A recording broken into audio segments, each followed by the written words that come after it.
I think it's fair to say that last week was a really weird time to be a Batman fan. We got our first look at Jared Leto as the Joker, and to say it was divisive would be something of an understatement. I mean, to be honest, for the most part he looks fine. I wouldn't have covered him in tattoos and definitely wouldn't have given him a grill, but what do I know? I'm not a big-time Hollywood director. But what I want to talk about today is the other announcement, the comic book announcement. One that I feel could be a bigger source of frustration amongst fans. That's right, folks. Frankie's back. Last week at C2E2, DC announced that legendary writer-artist Frank Miller will be writing Dark Knight 3: The Master Race, the second sequel to his seminal work, The Dark Knight Returns. But he's not going to be doing this alone. Brian Azzarello, who just wrapped a critically acclaimed run on Wonder Woman, will be assisting him in writing duties. And unlike The Dark Knight Returns and its first sequel, The Dark Knight Strikes Again, Frank Miller is not going to be the artist on this.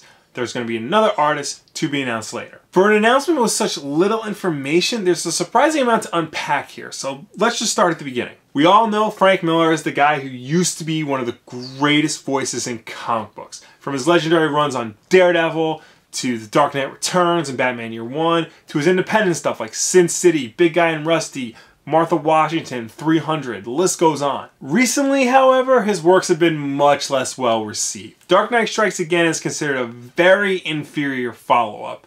All-Star Batman and Robin is infamously terrible, and the less said about Holy Terror, the better. But like I said, he's not going to be doing this alone. He'll have Brian Azzarello with him, who also has a spotty track record with DC superheroes. Now, I've already said his work on Wonder Woman is critically acclaimed, and I agree, it's really, really good.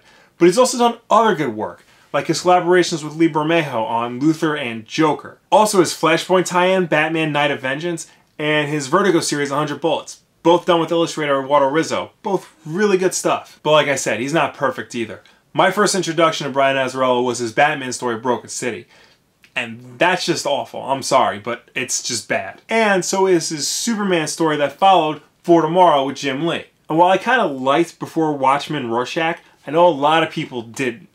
And I know even less people liked his comedian story. That was considered the worst of the Before Watchmen series. So here we have two writers, both who when they're good, they're really good, and when they're bad, they're really bad, trying to tell a sequel to one of the greatest Batman stories of all time. Two writers who, as I mentioned on Friday's episode, have written two of my least favorite Batman stories of all time. So needless to say, I'm a little skeptical. Their spotty track records with Batman, plus DC's current trend of revisiting old classics like Before Watchmen and Sandman Overture, have led to mixed reactions and severe delays. Also, does anybody find it odd that Brian Azzarello was involved in Before Watchmen and now DK3? Like, does he just seek out trying to revisit classics? Now, this is a collaborative work, so this could wind up being very different from their past titles. It could even be really, really good. Also, the fact that Azzarello is co-writing this and someone else is going to be illustrating it leads me to believe that Frank Miller is going to have a much smaller presence on this story. I mean, it's possible. Frank Miller looks like Freddy Krueger now, so his health might not be that good. He's got to get somebody in to help him. But that doesn't change the fact that their past works are not giving me a lot of hope, especially Frank Miller's. Also, Frank Miller's work has been criticized for being racist and fascist. So calling this story The Master Race doesn't seem like a good PR move, if you ask me. And judging from the promo image that was released, it looks like yet another example of Frank Miller using Batman to beat up and humiliate Superman for whatever reason. Could this be a glorified tie-in comic to Batman vs. Superman? Could be, but I don't think they would go through all the trouble getting Frank Miller back just for that. All I know for sure is that come this fall, we're going to have another chapter in the Dark Knight Returns saga. It could wind up being pretty good, or it could be a giant train wreck. There really is no middle ground with this one. We'll have to wait and see. What do you guys think? Are you excited for this comic? Do you hold out hope that Frank Miller can keep it together one last time? Let me know down below or anywhere on social media. And as always, like if you like, subscribe if you really like, share this video with your friends. Thank you very much for watching.